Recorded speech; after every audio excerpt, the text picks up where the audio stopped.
ये सच्ची घटना है मुल्क बांग्लादेश की। बांग्लादेश का एक जिला लगता है। मेमनसिंह और मेमनसिंह का एक इलाका है। भालू का क्षेत्र में इलाका है। दुबलियापारा और दुबलियापारा में एक फैक्ट्री है जो कपड़े की फैक्ट्री है। कपड़ा वहां पर बनाया जाता है, कपड़े तैयार किए जाते हैं। Pioneer knitwears limited. ये तारीख है 18 दिसंबर 2025 की। शाम लगभग 5 बजे के आसपास एक सुपरवाइजर होता है।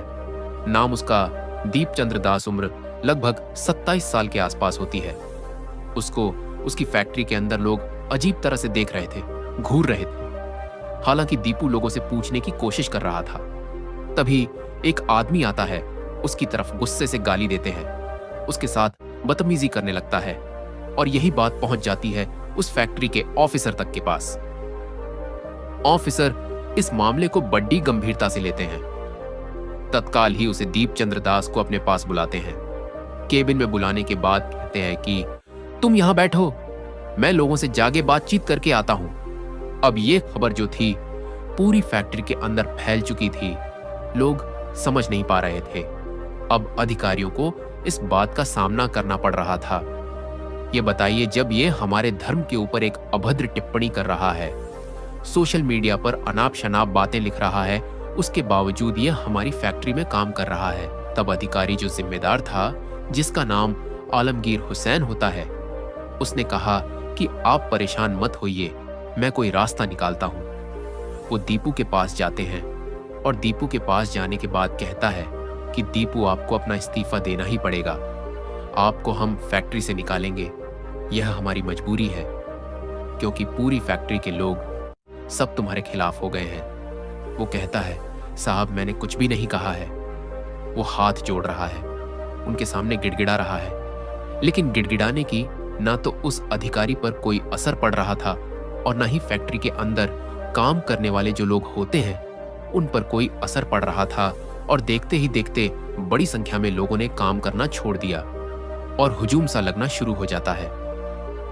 5 बजने के बाद फिर रात के 8 बज जाते हैं और जैसे ही रात के 8 बजते हैं तो किसी ने इस बात की कल्पना नहीं की थी, उम्मीद नहीं की थी कि उस फैक्ट्री के बाहर लाखों की संख्या में लोग इकट्ठे हो जाएंगे। ये मैसेज पूरे शहर में आग की तरह फैल जाता है कि एक व्यक्ति है जिसका नाम दीपू चंद्र दास है, उम्र जिसकी 27 साल है, जो कि एक कपड़ा की फैक्ट्री है उसके अंदर काम करता है, सुपरवाइजर के पोस्ट पर है और उसने पैगंबर पर एक टिप्पणी कर दी है। बस इतना था, लाखों की संख्या में लोग इकट्ठे हो जाते हैं। अब ये जो मेमन सिंह मार्ग होता है, मेमन सिंह और ढाका मार्ग होता है, वहां पर हाईवे पर लोगों का हुजूम लग जाता है। गाड़ियों की गड्डियां जाम हो जाती है। लगभग 10 किलोमीटर लंबा जाम की स्थिति पैदा हो जाती है। इसी बीच में जो एक भीड़ थी, भीड़ की जो शक्ल इकट्ठी होती है, वो गेट को पूरी ताकत से धक्का मारकर या किसी तरकीब से तोड़ देते हैं। जो वहां पर मौजूद सिक्योरिटी थी, उन्होंने पब्लिक को रोकने की तमाम कोशिशें की। इस बीच में पुलिस को सूचना दी जाती है कि जल्दी से यहां पर आ जाइए। बड़ी संख्या में लोग इकट्ठे हो रहे हैं और दीपू के खिलाफ नारेबाजी हो रही है। दीपू को नुकसान पहुंचा सकते हैं। पुलिस जब वहां से चलती है तो पुलिस जाम में फंस जाती है। पुलिस वहां पर पहुंच ही नहीं पाती। इस बीच में वो केबिन के अंदर बैठा हुआ था। वो अपनी जिंदगी के लिए दुहाई मांग रहा था, अपने लिए रहम की भीख मांग रहा था, लेकिन उसकी रहम की भीख की उसकी आवाज किसी के कानों तक नहीं पहुंच रही थी। और लोगों में इस कदर गुस्सा था कि उसके केबिन में जाते हैं, उसको खींचते हुए, घसीटते हुए गेट से बाहर ले जाते हैं। बाहर ले जाने के बाद जिसका जितना मन कर रहा था उसको उतना पीट रहा था। कोई उसके कपड़े फाड़ रहा है, तो कोई उस पर लठ मार रहा है, तो कोई उसे घूंसा मार रहा है, कोई उस पर लात मार रहा है, तो कोई उसका वीडियो बना रहा है। लोगों में एक ही तरह की आवाज थी कि इसने ईश निंदा की है। ईश निंदा यानी कि उसने पैगंबर पर गलत भद्दी टिप्पणी की है। बस इतना था। जैसे जैसे लोग आ रहे थे, हुजूम लग रहा था। उसको मारते रहते हैं, पीटते रहते हैं और उसको बेदम तरीके से मारा जाता है। इसी बीच में उसको एक पेड़ से बांध दिया जाता है और पेड़ से बांधने के बाद उस पर केरोसिन छिड़का जाता है। जब उस पर केरोसिन छिड़क रहे थे तो ये लोग अपनी आंखों से इस दृश्य को देख रहे थे। कुछ लोग तो तालियां बजा रहे थे और नारेबाजी कर रहे थे, हंसी मजाक कर रहे थे, खुशी मना रहे थे, जैसे पता नहीं कोई बहुत बड़ा पर्व मनाया जा रहा हो। और साथ ही वीडियो बना रहे थे, ताली पीट रहे थे, तमाशा देख रहे थे। न उन्हें ऊपर वाले का खौफ था और न ही उन्हें अपने देश के किसी कानून का खौफ था। और हद तब हो जाती है जब उसके शरीर में आग लगा देते हैं, उसे जलने दिया जाता है। और आग लग रही थी, लोग वीडियो बना रहे थे, मस्ती कर रहे थे, जैसे कितनी खुशी का दिन था। दीपू जो होता है वो कुछ ही देर में दम तोड़ देता है और पुलिस जो होती है वो जाम में फंसी होती है।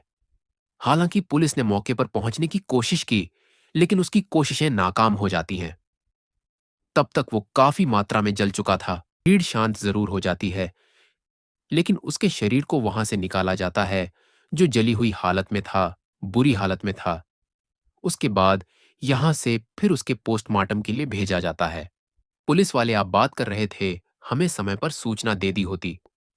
5 बजे से हंगामा चल रहा था और रात के 8 बज जाते हैं। 3 घंटे तक इस मामले को दबा के रखा गया।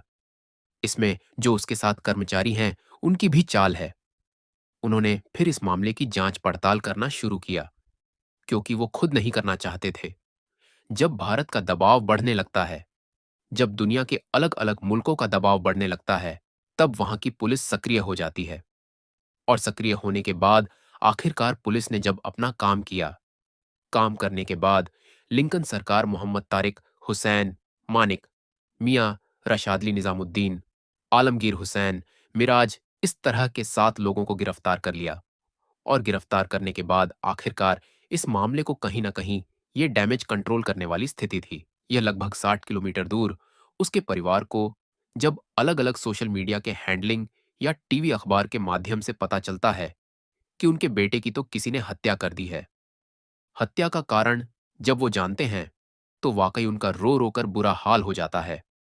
उनके माता हो या पिता हो, भाई हो, पत्नी हो, या फिर 1.5 साल का वो बच्चा जिसने अभी ठीक से दुनिया देखी भी नहीं, उसने अपने पिता का प्यार अभी पाया भी नहीं था, वो भी शायद सोचेगा भी, जानेगा भी कि इस देश के अंदर इतने क्रूर टाइप के लोग रहते हैं कि उसके पिता की बेवजह हत्या कर दी, जबकि उसका कोई दोष भी नहीं था।